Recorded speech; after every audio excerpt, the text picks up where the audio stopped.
All right, we're going to begin the gag hour right now. What's his name? The gentleman who was just on, Steve, was waiting on the line. But from here on in, it's gag. I want to repeat.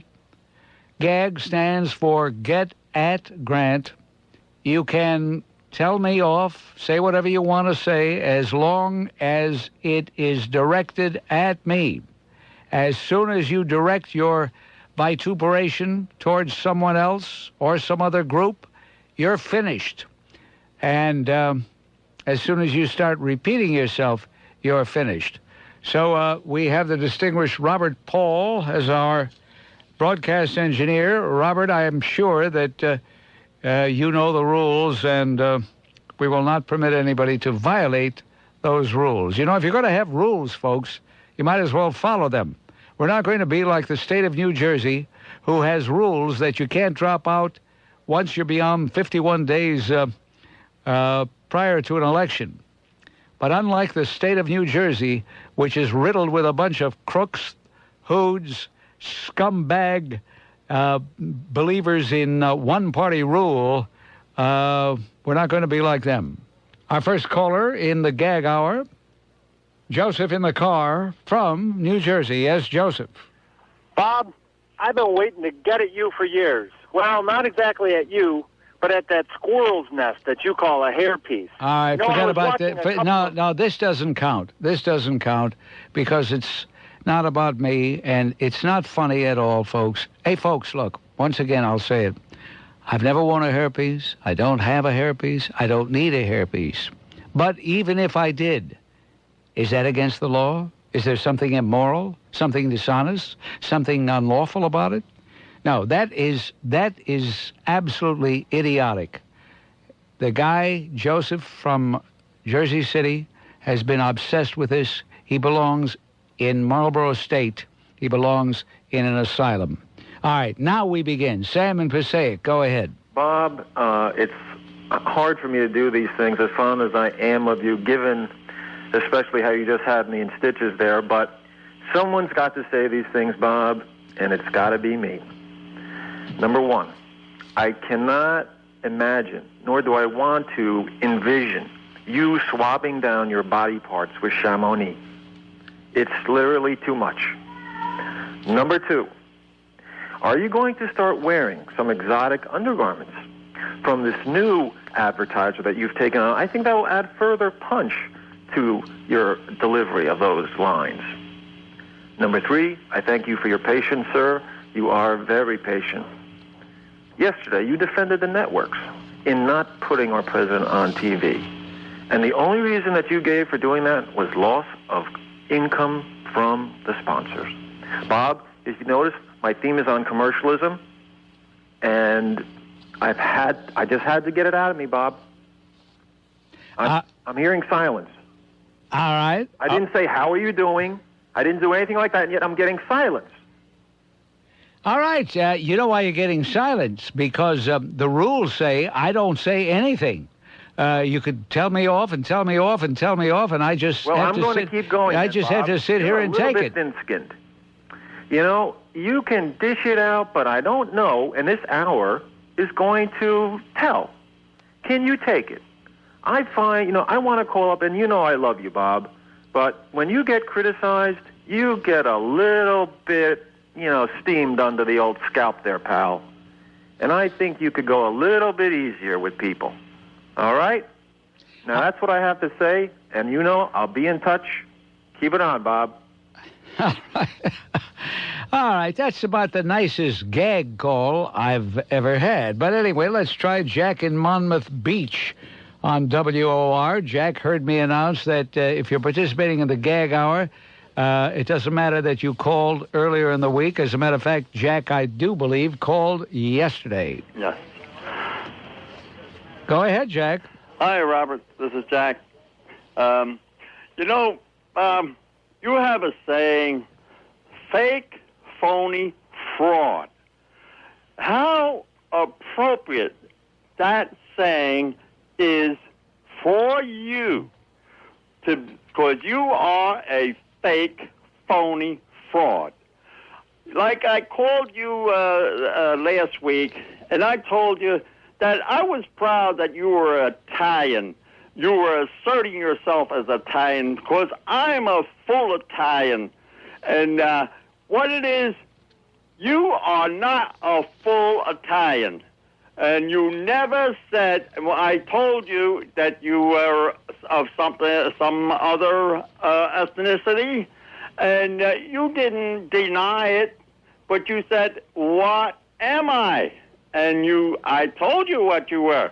You other half of your ethnicity is Jewish, and you never bring it up.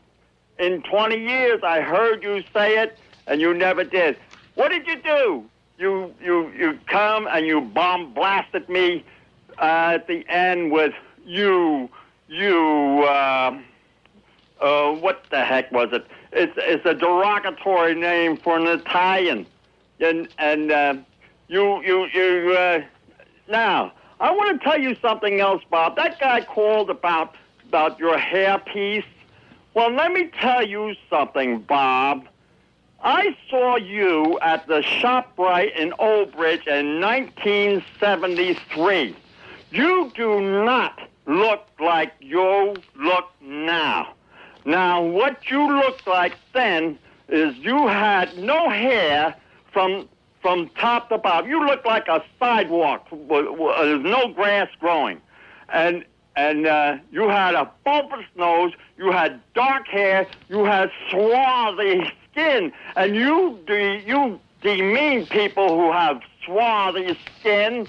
Yes, you do. This was a 1973, Bob. I saw you at the cutting the ribbon for the new ShopRite in Old Bridge. Now, you can't deny it, Bob, because I got a picture of you. And now you look like a Ashkenazi. You definitely look like an Ashkenazi. You don't look like what you did. What a miracle they did on you. What a miracle. My goodness, you don't look like what you did, and you look altogether different. That's why you probably have two different personalities.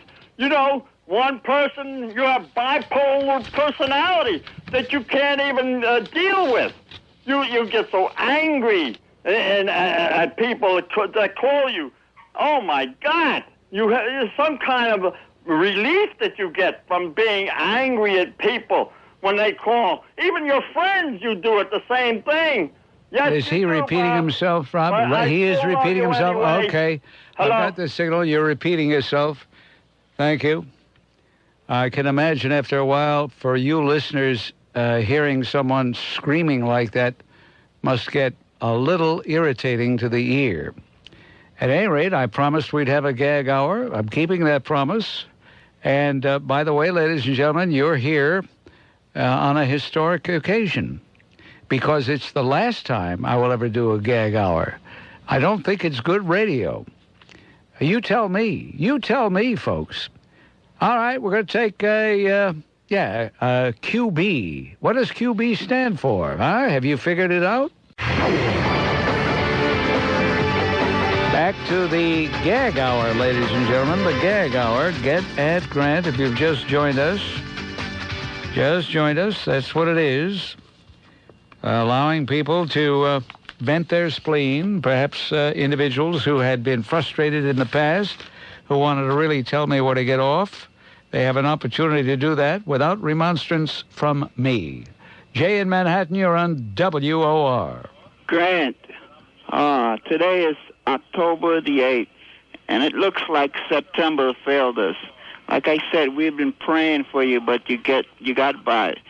You made it through September, but we have a lot of hopes for October. So we just want you to continue to get angry and to yell at people and scream, because October is your month. One day in October, you're going to catch the big one, and we want you to do it over the air, because we are praying for you. Okay, Bob? Barbara? All right, there's Jay. Here's Tom from Brick on WOR, the Gag Hour. Yeah, hi, Bob. Bob, I used to have a lot of respect for you. But, ever since you, I guess, refused to accept the calls of your two greatest callers, John from Staten Island and Frank from Queens, and didn't even promote their little radio show my respect for you has practically disappeared. Are you jealous of Frank from Queens because he's such a great orator? Puts you to shame, by the way. All right, okay, this is one of those occasions, ladies and gentlemen, I'm forced to respond. I have not been rejecting their calls. John from Staten Island does call occasionally, not as often as he used to. Frank from Queens, on his own, has stopped calling. For whatever reason, he was one of the great callers I ever had, but he stopped calling.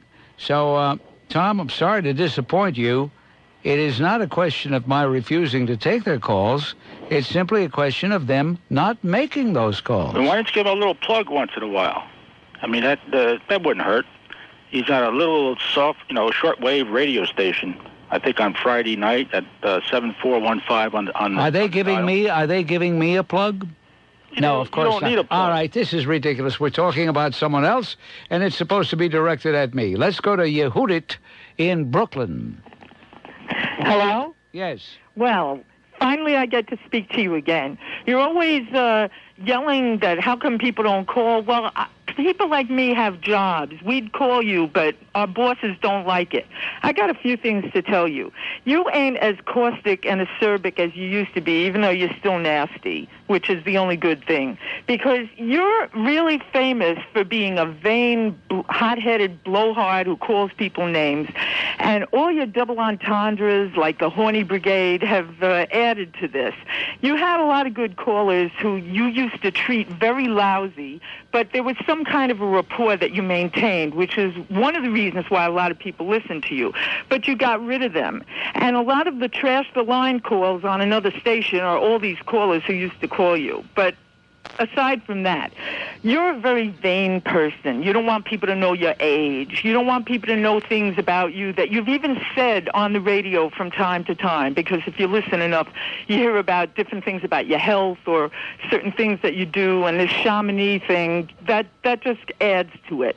But I'd like you to know that if you continue this way and you know that you're kind of losing it, you just want to do a couple of brief broadcasts and a recording a day, like somebody else who's always telling the rest of the story. We still love you, Bob, but please, you got to add some zip and zing to what you do. Otherwise, I don't know what's going to happen. And that O'Reilly guy that paid off the station before you, he's going to make it, even though he's not nearly as good as you. So what do you think of that?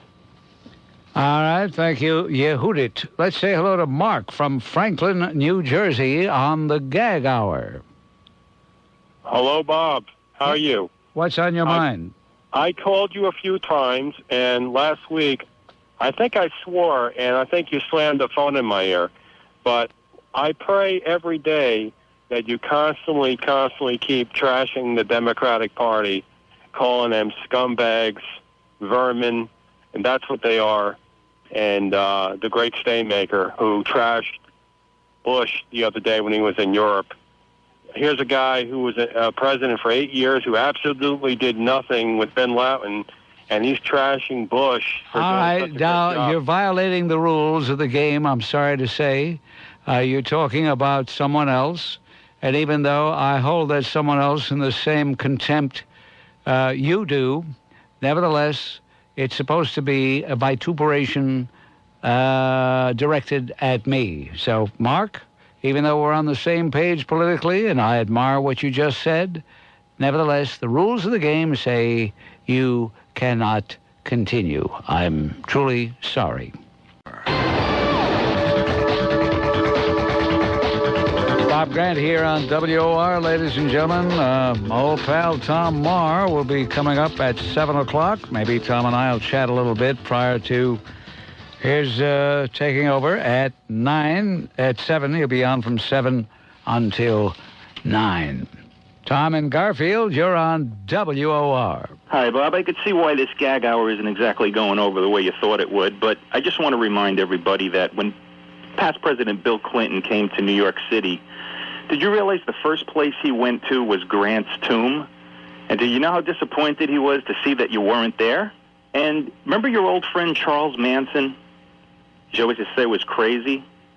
Well, he's here and he'd like to say something to you if you don't mind. You know, a long time ago, being crazy meant something. Nowadays, everybody's crazy. Thanks, Bob. Yeah, all right, Tom. That's an actual quote. Tom was not just pretending. That's an actual quote from Charles Manson.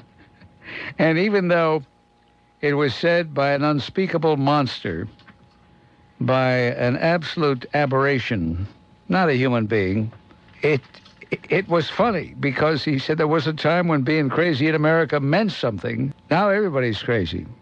Unfortunately, he's more right than wrong. Let's say hello to Tom in Patterson. Hello, Tom. This is my chance to sound off to you and not challenge you, but I'm tired of hearing you saying we're a sovereign nation. Yeah, we all feel that. I guess we should feel that. But the one area that you keep harping on, and you're 100% for, is free trade. Free trade is not fair trade. You don't care how much manufacturing losing just about every day. Even the grand old lifesavers, that's going to be made in Canada. Just keep reading the labels. Made in, packed in, distributed, losing. But all these cities are going down the drain. We're all manufacturing. And what are they coming up with? Casinos, lotteries, sports arenas. Never see a politician come up with something constructive. Alexander Hamilton, our founding father, he believed in a sovereign nation and not foreign-made goods, American-made goods, because we're industrial capital of the world, and you don't believe in the tariffs, and you don't care how much manufacturing losing. It's really a disappointment how to feel like an American. What do we do here anymore? It's a big laugh. What are we making? All this stuff is all paper shuffle. We got more lawyers than you can ever imagine. How many more are popping up? Even Paul Anka, he's got 6 daughters. I think they're all lawyers. That's all the hell they know. All right, he lost his focus there. I'm supposed to be the object of his vituperation, not general policy. And unfortunately, we had to jettison Tom from Patterson. Let's try Dave from Manhattan, the Gag Hour. Yes, Dave. Bob, I've grown to love you, but I got to tell you, I've been listening to you for 18 years, since I was 12 years old. 1984, when you were on at night, you, for some reason, I got through your screener by using a deep voice, and I got on the air. I wanted to talk with you about Carol Bellamy or Westway, or maybe even Bernie Getz, although I think that was earlier in the month of December. And you just dismissed me because I was 12 years old. You said somebody made you call. Your mother told you to call. If my mother knew that I had made a long-distance call from Connecticut to call you, she would have given me a good whipping, Bob. You have to learn to take youth as they come. Some people, some kids know what they're talking about or have a point to make. You should let them have their say. I've grown up to be a respectable citizen. You just sit around the Rio Diner all day. You should maybe do some volunteer work or something. You work for 2 hours a day. What kind of example do you set for our youth? That's what I ask you, Bob. Actually, I've turned into a big fan. I followed you all over. But I'll never forgive you for discouraging me as a 12-year-old, sir. Okay, Dave. All right, that's an interesting gag call. It qualifies, but it's an interesting one. Let's say hello to JJ from Manhattan. You're on the Gag Hour. Yeah, before I get to my main complaint, Bob, I have to say I'm tired of you whining about the Democrats and the elections in New Jersey. Why don't you put up a decent candidate instead of these losers like Forrester and that loser Lazio who couldn't even beat All right, he's talking about someone else. He's talking about someone else. See, it's very hard to play by the rules here. He castigated 2 other people, and that's a no-no. You don't castigate anybody. The guy was castigating the great Stainmaker earlier, and that disqualified him. So, too bad. It takes a little discipline, really. It's not that easy to follow the rules of the Gag Hour. And once again, I'm going to repeat. You direct your vituperation at me and only me. You don't put down anybody else. You think you can do it? You realize how many people have failed so far on this program? Not easy, huh? You thought it would be easy, right? Bob Grant on W-O-R, Gag Hour. And Frank from Freehold is on W-O-R. Hello, Frank. Hi, Bob. First of all, of course, I'm a big Bob Grant fan, but even Bob Grant fans like myself have a right to criticize you, so you better get the digitalis out, pal. First of all, I notice you like to brag that you and Albert Einstein share the same birthday, March 14th. Well, Bob, my grandfather knew Albert Einstein. Albert Einstein was my grandfather's friend. Mr. Grant, you're no Albert Einstein. Also, I had the honor of participating in what was then billed as the Last Gag Hour several years ago, and you said that was going to be the last gag hour that you would ever do. Well, like a politician, Bob, you went back on your word by reprising the gag hour, just like a politician going back on your word. Also, I noticed, and you've done this to me before as well, that when a caller calls up and repeats themselves in order to emphasize a point, you go ballistic and you blast them like you did to me. Well, you're being such a hypocrite because I hear you many, many, many times repeating yourself over and over ad nauseum and to make your point, but nobody complains about that, yet you go ballistic with your callers. You see, I'm repeating myself again. Also, Bob, I've heard... All right, that disqualified him. He's repeating himself. And unfortunately, we had to abide by the rules. He was doing very, very well otherwise.